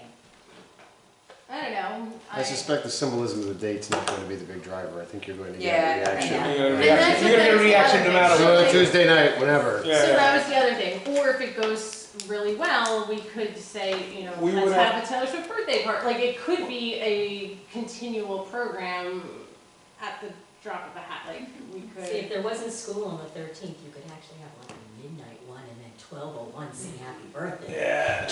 I don't know the time she was born. I'm sure you'll find out. I'm sure you'll find out. So, we would have to come up with multiple activities. I got them. She's You got it? All right. Yeah, Yeah, she's okay, got it. cool. I think it'd be better to not during December, like do it in January. If you can do it You know, now, that like gives with us the time to Christmas promote it. stuff, and then when it's cold and there's not much to do, let's do it in January sometime. What do you think? I mean, That sounds I mean, I know that. New Year's with Taylor Swift. What's that? Because Oh, we no, have New Year's. Hey, listen. You, I don't Right. have to make this decision. I'm just saying. I think a lot of times it's. It'd be a great way to After- kick off the new year, that's for Yeah. sure. Christmas, do you have Hanukkah then too? It's Hanukkah in December? Yeah. You never know, because it. I think you get more Because we have people in that- January, we to have be that honest. concert. December Yeah. people are so December's much. too crazy. Yeah. So, Well, yeah. that could be just a very busy We'll month in the find, we'll library. find out what's good for you and your family first, because you're gonna be here. So. You don't even understand. I'll be here, but you're. My daughter, who she's 1.5, she barely speaks, and she every time Bad Blood comes on in the car, all you hear in the back of "Hey," and then "Hey." I have no And then idea James what probably that knows means. every word to 22. Like, yeah, they're funny, so they will be here with their I gear. think we're all gonna have a big education on Taylor Swift over the next 2 months. This will be wild though, I like It's this like the idea. Beatles. This will be a fun thing to put on. Yeah, sounds Is great. it something that's here, or is that a Taylor Swift? So that was the other thing. I know Yeah. the Taylor Pavilion. Oh my. Oh, No, I personally said this. Mike was like, you need to stop. Because like, I was just like spinning out. But I said, I think it would be a really big event, and I do think we would need the pavilion. Yeah, it's just a shame. I was hoping to get more people here. We always, when it gets big, you know, we go, but you're right. Yeah, it's gonna be so big, we gotta be down there. Yeah. Get those friendship bracelets ready. I'm telling you. no. All right. She might even come. Cool. My niece I'll went call to, you tomorrow. yeah, my niece All went right. to the concert, and then she went to the movies twice already, and she's 30. I'm, like I said, I'm turning 40 this year. And I went to 2 of the concerts, one in Las Vegas. I left my kids for the first time ever. And then I did New York, and then I went to the movie opening night, and I loved all 3 just the same. You could come as Travis. Wait till Halloween. Oh God. Okay, well, I say, go with it. We're gonna go. Go with it. Where's your house? Should be fun. 16. Oh, All Come right. to the school Comments. parade. We're I'll on go the with school comment. comment section. Okay, you wanna go first and then? Oh, No. public. Yeah, public comment. Public comment. Okay. I would say this is the first meeting I've ever come to. I just wish, as each person gave the report, you could comment after each one, because it's hard to keep track of everything that was said. So starting with the I came here for this, but you said so many things, my mind is just like overwhelmed. So you started with the basement flooding, and I just wanted to mention, I don't know, but we never had water, and we got water in a few of our homes that we have. And it was not covered because we did not have a sub pump. So is there a sub pump there? Two. Two, okay, so that's good. And I was gonna say, if not, a French drain, since you're all thinking of moving everything very expensive down there, maybe something like that would work. Then came up the, what was it called, with the lending library. I really didn't understand that whole lending idea, but, because I guess I don't know everything that's happening at other libraries, but I agree with what type of thing you would get that it's gonna break or all that stuff. But I will say that, again, with Maria, we've been talking about, if you consider what Belmar is as a town, and lending things out, we're a beach town, and we've had numerous discussions now over a lot of different problems that have come up in town that have not been addressed, and certain things that have developed that were not. One of them was with the ocean and a lot of the deaths that happened, and swimming. So we talked about education of Harry Harson. I met with him, and he said he does go to each school, so we didn't know about that, but he does do that. And obviously we talked about signage and all that other kind of stuff. So lending things or making things more, even if we are a beach community, the other thing we came up with is the Neptune Aquatic Center. So we're trying to see if they do the program with Point Pleasant, and the schools, children that don't have access to Silton or the Atlantic Club or any of that stuff, something at the library, some education-wise, or if you go into something with lending, maybe it's something that has to do with where we are. So it has to be something that the children of our community and other communities that come to visit here would be able to use the library, because they'd say, oh my God, maybe this library is something that lends out something that has to do with the beach. And I don't know what that would be, because I really didn't understand. So is it like boogie boards or? Well, it could be exactly that. It could be Right. like beach carts, the little beach buggies, that kind of thing. It could be tents, pop-up tents. It could be, lawn chairs or stuff that maybe people would like to have, but they don't want to spend the extra dollars to get it. And they only need it for once or twice, so there could be other things. Like I said, there's definitely research involved. Yeah. And definitely because we're a beach town, that would be an avenue we would go down. Something with that. And Yeah, then I think we're in agreement there. the other thing that came up is kind of funny, that all the things I was going to say eventually got addressed also. I created the enrichment program years ago at St. Rose, and it was so beyond incredibly successful that I invited Belmar Elementary, Seeger, Spring Lake, they all came to the school, and I showed them what I did, and everybody wanted to implement the idea. And the way it worked, I had like, when you talked, you said now you can't compete with the school, which is kind of awkward, but I was going to say chess. I had 65 kids come back to school on a Thursday night because they all wanted to be together and play chess. And the way we did it, the programs, I found very interesting programs, plus things that children need to survive in this world. So basic skills that are taught at a Montessori school of how to cook, how to, so we had P.M. Cones came and taught the kids how to make pasta. Just different things that were so cool. You know, there was art, there was yoga, we had the chess. I was trying to remember everything we ever did. I had a French teacher come from France. And the teachers, the people that I found were probably one of the best people in their field. So I searched these people out. They would come in for $15 a lesson, and people signed up for 10 lessons, so it was $150. The teacher got all the money, and the kids got all the fabulous stuff after school. Instead of the parent picking a kid up, racing them to take them somewhere, everything was in one place. So your library could be that enrichment place where that could all happen. So music was another one, and we had someone donate 15 keyboards. And they were limited space each semester. And so we had keyboards, again, storing things. The keyboards would come out, and because St. Rose had no music program at all, which I know Belmar Elementary does. But there still are children that don't get to do certain things. And affordability, you can have people donate to children that can't afford to do it. People did that to pay for children, you know, that wanted to learn and couldn't afford it.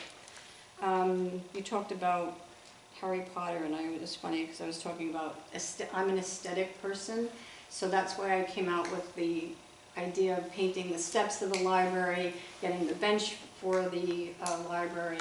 And the steps, to start with, I called Mary Brennan, because as we talked about, Marie and I were talking about maybe we would get the Arts Council to work with the library. So that's another thing in town that I'm just realizing. We have all these people that are on all these different groups, but none of the groups go together. Nobody says, we can coincide, we could work with you. And in fact, when I called, they were like, well, we don't understand what you want from us for the library. I said, well, you're artists. And so artists would be ones giving the painting, doing or lining it up for the library. But then when I talked to Mary, she had, and oh, before I forget, for funding, that's how Maria suggested that obviously you have to come up with the 501c so that you can raise money for different different things to make the library the best it can be. And whether you have, even a concert with Pat Roddy, that's so beyond popular. If you had something in line for a bench or for whatever, I know people would donate and say, you know what, this is a good thing. This is any money that goes to this will go to this particular thing, and then you would get that done. So we talked about money, we talked about 501c, and then I said on some of the books, maybe local authors would want their book there to be in the town that they are, or even like Mary Higgins Clark is in Spring Lake, or was in Spring Lake, but local ones. And then somebody suggested, and that's how the 501c we said, is not only the author, but publishers might be willing to contribute to any projects for the library that would do with books. So, okay, so that's the books. So just getting back to the book, the form is blank that you order. And again, so after talking to Mary, she said, instead of maybe going the route of including the Belmar Arts Council, there's people who do certain murals that she knows of. She wanted to come tonight, but she had a class. And she said for X amount of dollars, she knows that, in other words, they would know what paint to use, what design everybody would approve, for the look of it, and for X amount, you just get it done. That one person would be in charge, get it done, and it would be finished. I personally think living in town, because I'm an aesthetic person, I tried to make St. Rose, I took down their awnings 25, 30 years ago. If anybody remembers the metal awnings that were going down Main Street, we knocked them all down.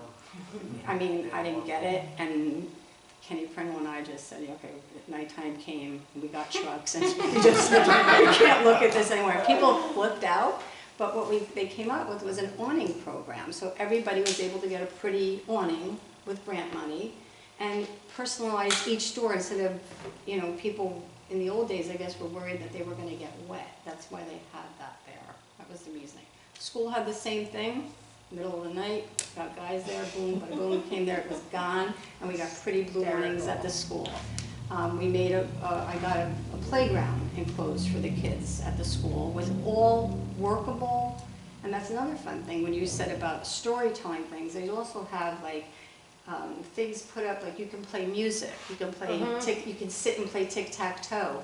So there's these little stations that we got, which something on a side or whatever could be developed for younger children to, if a mom is sitting here and the kid wants to go bang on a musical thing or play tic-tac-toe, or the boards fell down to be chess and checkers, well, checkers more because chess has too many pieces, but there were game boards that were access to kids.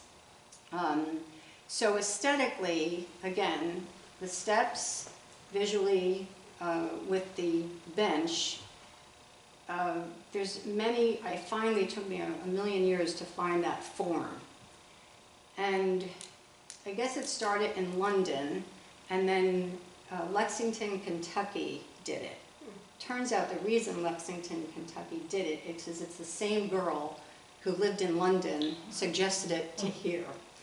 They gave me Chicago, who is the guy who makes the form. Now that form is different from the actual book, because I guess there's variations of an open book. So one way is, again, what they do is a literacy program where they buy empty forms, which I've suggested to the town for over 30 years, to do something art. We could do a seahorse, you could do whatever. And different companies or whatever pay for a form. They paint them, they put them all through the town. People come just to see them, and then they auction them off. So you could do that with books, but I think it would be a big project, maybe almost not necessary if you're just going to do like 1 or 2 benches. I think the guy said it was $1,500, and then some, I got the money here, and then $450 for shipping. So it was like $2,300, but all you're getting is the book bench form. So now it comes down to, do you get, again, a person to paint it, or do you get like a vinyl sign sticker made that they would fit, which I found out is made in Florida, that you would put on there, but then it would have to be coated with something, somebody else would know, so that, you know what I'm talking about, like signs that are done everywhere, but this would have to be obviously coated so that it doesn't just peel off after the book is on there. And choosing the book, there are a few residents that I spoke with when I came up with the idea to get it here. They offered, one person has a $500 check already ready to give towards getting a book bench in the front.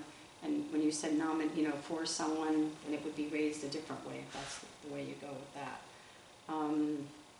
So that's the book, that's the literacy.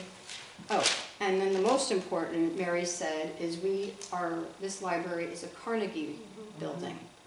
Well, Carnegie in Lexington is the Carnegie Learning Center is the phone that I called. They were part of this whole literacy program. So I don't know how involved you are with them or what they do for you, but apparently they do things in conjunction with the library to either raise money or help you get things to raise literacy in your town. So she said to ask if you guys get X amount of dollars or what you do from them for money. When you brought up, again, aesthetically, design-wise, I was at a place one time, and I thought it was one of the coolest things as an adult. As a kid, I think I'd be mesmerized, but they took simple hooks with fishing line and hung the books on the fishing line, all different levels. So it's like that, what you're saying, like, was it the Harry Potter or whatever, but hanging books from the ceiling to give kids that visual. Doesn't have to be Harry Potter. It could just be very cool to look at the books. Okay, so now getting with, anybody have any questions about the steps or the books, the book bench? Idea? Just send me the information if you could, my email, that would be great if you have it. Okay, Yeah. so what we have so far, because, hunting that down took me, I don't know why it took me so long. Oh, actually I do now. What did I say? You have to Google, not book bench, you have to Google fiberglass. Okay. Fiberglass book bench, Okay. and that's how the form comes up. Okay. And this guy in Chicago, I'm sure there's got to be other ones, but this guy in Chicago is the one that gave me the price with that, for that particular book that's open. And that's Paul Alperin. Pardon me? Paul Alperin was the name? Oh, yeah, for that yeah, person- yeah, that he wrote contact down his person? name, yeah, I have him on another page of what that day. Okay, so yeah, I think that's pretty much it. It was the sub pump, it was you guys talked about the extra thing, chest clubs and all that stuff you guys were talking about. Oh, because I was also saying, like, using space. There's a woman is she on 6th Avenue and D? She grows the dahlias. Oh, yeah. It's- Yeah, 6th and D. Yeah, it's so fun. Yeah, So, Wilmer, I think is the last one. Again, if you had classes like with growing things, they came out with the growing thing on 15th, so you can grow the fruits and vegetables. They came out with the idea to do it at the school to show children how to grow. And that's like becoming a really big thing. They almost want people to eliminate like their front lawns and start growing food. But I don't know if people are going to do that. But you have space around to utilize your outside space. Like you don't want to interrupt anything, like you said, that you do with your concerts or anything like that. But I think getting the steps done and getting a book bench, just like you have the guitar there, that people show up, there's always somebody there. Every time I drive by, there's somebody there getting their picture taken with that. But something that's unique, that draws you into a building aesthetically from outside, and then once you get in, you could do the same thing in here aesthetically, enhances the interest of people. You know, when you go to a pretty cute or a little town and you find, oh, I found this really great place, you tell everybody about it because it's unique and it looks good and it's something fun to do. So if you do that with the library, everybody's gonna be like, oh my God, did you see the steps? So that'll draw people from the outside to see what you got going on in here. With the sign being lit up, you said you got flashback, I'm sure you would. And there was a sign committee, and we have sign ordinances. I was part of that also, and when that went up at the school, I live on 12th, and I was like, are you kidding me? And the reason I say that, I understand it's an effort to do and change all that. I don't know what the answer is, but I think you have to respect the age of this building, and just like the age of the school. So when you throw this modern thing in like, hey, it's flashing and it's this and that, first of all, we outlawed all of them on Main Street. No one enforces the law. But if you look up the ordinance, unless it was changed, open, closed, you know, all that stuff, they were not allowed. So I was very surprised when that went up. I understand why it did, but I'll tell you, being on the planning board for 20 years and the Board of Adjustment, if you look at the building across from the school, which was an old sewing building, it was very dilapidated. It was awful. And the guy that did it over, actually came to the board, and they wanted to approve it, and the style that they were going for had a million flags on the outside. It had all this stuff, like it was a storage space, and they wanted everybody on the train to see it, and anybody driving by, you couldn't miss it. And when you build something and it's a fast food service, it's always reds and yellows so that your eyes like go to it, and then it's also a color that makes you want to eat and get out. It's not someplace you want to hang out. So attracting attention to that building is what they wanted to do, so you would rent the place for storage. But our school was across the street. And I said, that doesn't go with who we are. So I fought very hard, and we met, everybody went down, and we all different things, and I changed the whole board to recognize you can still have a storage space. And if you look, he eventually built the one across the street, and he kept every bit of the history of those buildings, and it's a storage unit, and they're all full. It's hard to get a space there. But you didn't have to go for that cheap, crazy look. He fit in with the area. It's not offensive to, your school has history, that has history, your playground is there. So that's what I say as far as when you do or how you do change a sign, you have to take into consideration the age of the building and the way you want the building to come across, well, across the board, with style-wise. So I think that's it. I got that on there. And I think that's it. And who knew we get that much money? Oh my God. $786,000 a year is the budget? Yeah. Dear Jesus. So where in general does that all go? That half of it goes back to the town for taxes. Wow, that's bad. That's why we're working on upkeep of the building. Yeah. Well, if you ever want an idea of how to make money for this library, I could think of them. I could think of one every second. That's like in my brain, it never stops. Like you were saying, it doesn't stop. Like with your, it just goes. But for the month of October, haunted happenings. You said like something going for a month. They do haunted happenings up in Massachusetts, and the whole month is just celebrated. Which I wish the town would come up with stuff to do that. But there's a zillion things that you could do. And assemblies, I also ran all the assemblies at the school when my daughter was younger. And you can get such great different people to show kids the diversity of people, like you were saying, Diwali and all that stuff. We had a guy come that was from Ireland, and the kids signed it, and it was just say it was a picture like that, and it was made up of thousands of squares, and it was called the Signature Project, and every square that you tuned into had like 500 kids' names or people's names on it, and each name told a story of the person, and it was just a painting. So there's different, ways to attract unusual things to come to the library. So I guess that's it. So hopefully we could get the book. Hopefully you like the idea of the steps, and if so, I'll send you, give me your email, I'll send you the information, and then hopefully Mary also can be involved, and she might be able to, give us the people that would offer to paint it, or a price or something like that. And if there is no money left over, since it kind of goes back to the town, I guess if we have to do fundraisers, then we figure out a way to do that. That's it.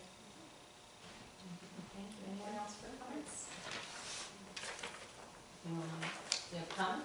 No, You wanna make a motion? can we go, new business, real quick? Okay.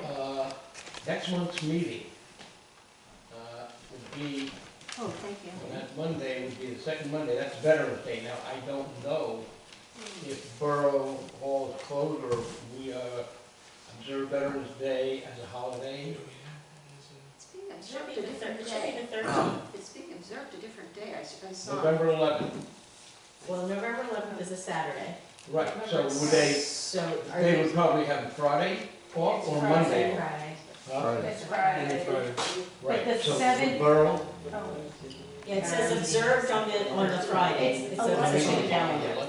Oh, wait, no. Oh, it's the 7th, come on. It's the 11th. Come on. No, wait, our meeting. It's only the 7th this year. right, but if No, you wait. go Our Saturday, meeting is, I think what day is it? Today's The town should be observing it on the Friday at 10. okay, so then we're okay for Thursday. Yes. We are good. Okay. So we should be able to keep it for the 13th. Okay, good. We're good on the 13th. Yeah. The 1 month kickoff to Taylor's birthday. And did you say, Louis, did you say Diwali is the 12th? November 9th, November 9th. Okay, I have to put that in, okay. Anyone want to make a motion? I'll make a motion. That we adjourn for the night? I'll second it. All in favor?